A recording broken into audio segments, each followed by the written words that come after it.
देखबो के बैठ के किया रे गछौड़ी नाच नहीं ना तू उठ के तोहर नाच नहीं देखबो के बैठ के अच्छा जिया जिला मधुबनी तो मारू हेते रे छौरा डीजे वाला हमर भता ऐसा बड़ा संभाल लेते चाही लाठी भाला चल तलवार ऐ सब के संभाल लेते छौरा डीजे वाला हमर भता ऐसा बड़ा संभाल लेते डीजे सुमित सतीश रईमा अभी आप सुन रहे हैं सावरिया म्यूजिक।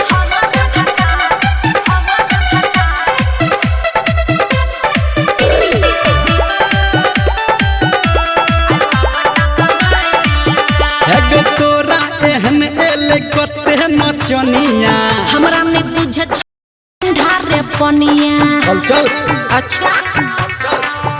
एगो तोरा एहन एले कते नचनिया हमरा ने बुझ छौरा ठंडा रे पनिया चढ़ल जवानी पे राखै के परदा अभी तो और छौरा उड़ते रे गरदा ये ओई महफिल में सब रंगदार हेते रे छौरा डीजे वाला हमर भता ऐसा बड़ा संभाल लेता चाहे लाठी भाला चले तलवार ऐ सब के संभाल लेता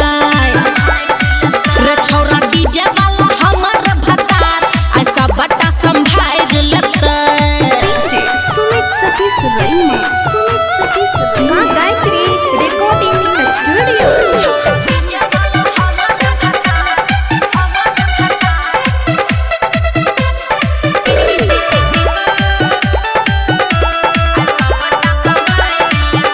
एगो कर न छौरी तू कोनो नादानी